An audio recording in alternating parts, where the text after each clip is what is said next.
ሰላም ጤና ይስጥልኝ ውድና የተከበራችሁ የዩቲዩብ ቻናሌ ቤተሰቦች እንዴት ናችሁ? እኔ ደህና ነኝ፣ እግዚአብሔር ይመስገን። ነጻነት ነኝ። ለቻናሌ አዲስ ከሆናችሁ ሰብስክራይብ ማድረግ አትርሱ። ቪዲዮ ከተመቻችሁ ላይክ፣ ሼር፣ ኮሜንት እንድታደርጉልኝ በአክብሮት እጠይቃለሁ። ዛሬ በአዲስ ቪዲዮ መጥቻለሁ። ዛሬ ይዤላችሁ የመጣሁት ቪዲዮ እንደምታዩት በምስሉ ላይ ስለ ታዋቂዋና ዝነኛዋ ኤልዳና ይሆናል። ኤልዳና ማያውቃት ሰው አለ ብዬ አላስብም። ምክንያቱም በጣም ፌመስ ናት። ስለሷ ይዤላችሁ መጥቻለሁ። እስከ ቪዲዮ ፍጻሜ አብራችሁን ቆዩ። ተወዳጇና ዝነኛዋ ቲክቶከር ወይም ደግሞ ዩቲዩበር ኤልዳና እንግዲህ ሰሞኑን ሽምግልና ተልኮላታል። ያው ቲክቶከርም ማለት ይቻላል ዩቲዩበርም ማለት ይቻላል። ምክንያቱም ቲክቶክ ላይ፣ ዩቲዩብ ላይ፣ ፌስቡክ ላይ በተለያየ ሶሻል ሚዲያ የምትታወቅ ልጅ ናት። በተለይ አንድ ሰሞን ላይ ይመስለኛል ከአንድ አመት ወይም ከሁለት አመት በፊት በጣም መነጋገሪያ ሆና ነበር። ስለ ራሷ ታሪክ ስታወራ እንዳለ ተቀባብሏት ነበር።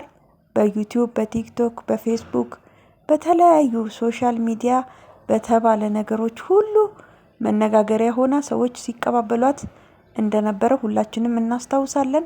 እንደዚህ መነጋገሪያ የሆነችበት ምክንያት ደግሞ የራሷን ህይወት ታሪክ ስታወራ የህይወት ታሪኳ በጣም ሰውን የሚስብ ሆኖ ተገኝቷል። እንግዲህ እሷ እንደምታወራው ከሆነ ፍቅረኛ ነበራት። በጣም ነበር የምታፈቅረው። በቃ ነፍሷ እስኪወጣ ነበር የምታፈቅረው። ቤተሰቦቿን ወስዳ አስተዋውቃለች። እናት አባቷን የወደፊት የትዳር አጋሬ ነው፣ ባለቤቴ ነው ብላ እንግዲህ ቤተሰቦቿን አስተዋውቃ ነበር። ነገር ግን ያ ሰው ክዷታል። እንዴት ካዳት የሚለውን ትሰማላችሁ። እንግዲህ የከዳት እንዴት አድርጎ ነው መሰላችሁ? ይህንን ሁሉ ህይወት አብራ ካሳለፈች፣ ፍቅር ከሰጠች፣ ካፈቀረች በኋላ ራሷን አሳልፋ ከሰጠች፣ ሁሉ ነገር ከተፈጠረ በኋላ ምን ይላታል? አልፈልግሽም፣ አብሬሽ መሆን አልችልም ይላታል። ይቺ ልጅ በጣም ትጎዳለች፣ ትሰቃያለች፣ በጣም ብዙ ነገር ትሆናለች። ምክንያቱም ቤተሰብ አስተዋውቆ አለመፈለግ በጣም ከባድ ነገር ነው። በጣም ይከብዳል። በተለይ ለወንድ ልጅ ችግር የለውም፣ ለሴት ልጅ ግን በጣም ከባዱ ነገር ነው እና ቤተሰቦቿን በማስተዋወቋ 100% በማመኗ ውስጧን ልቧን በመስጠቷ በጣም ትጎዳና ምንድነው ምክንያት ምናምን ትለዋለች። ምክንያቱን እሱ አይናገርም።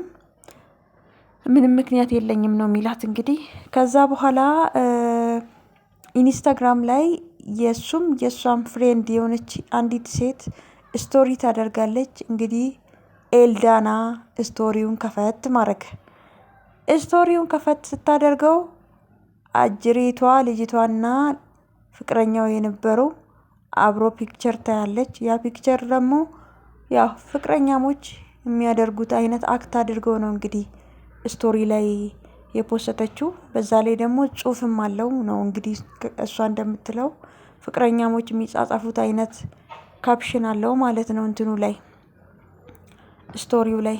ያንን አይታ ልጅቷን ስታወራ እንግዲህ የ4 አመት ፍቅረኛዋ እንደሆነ ትሰማለች ማለት ነው። ስለዚህ ኤልዳና የ4 አመት ፍቅረኛ ያላት ልጅ ጋር ተደርባ ነው ማለት ነው የያዛት። ሲያስብበት እንግዲህ ኤልዳናን ትቶ ወደ መጀመሪያው ፍቅረኛው ሄደ ማለት ነው። መጀመሪያም ፍቅረኛ ስለነበረችው ኤልዳና ተደራቢ ስለሆነች ትቷታል ማለት ነው። በዛ ምክንያት በጣም ትጎዳለች፣ ትሰቃያለች ኤልዳና። ሆኖም ግን በጣም እንደምታወራው ካንደበቷ በጣም የምትንቀጠቀጥ ፈሪ፣ ገና ለማውራት ስትል የሚያልባት ልጅ ነበረች። ነገር ግን ድፍረት ሰጣት። ያ ልጅ ደፋር ሆና ሶሻል ሚዲያ ላይ ወጣች። ሴቶችን ማስተማር እፈልጋለሁ አለች። እንግዲህ ሶሻል ሚዲያ ላይ መጣች ማለት ነው። እንደምትያዩት እንኳን ሰው ልትፈራ በስነ ምግባር ነው የምታወራው። እንግዲህ እንዳያችኋት ማለት ነው።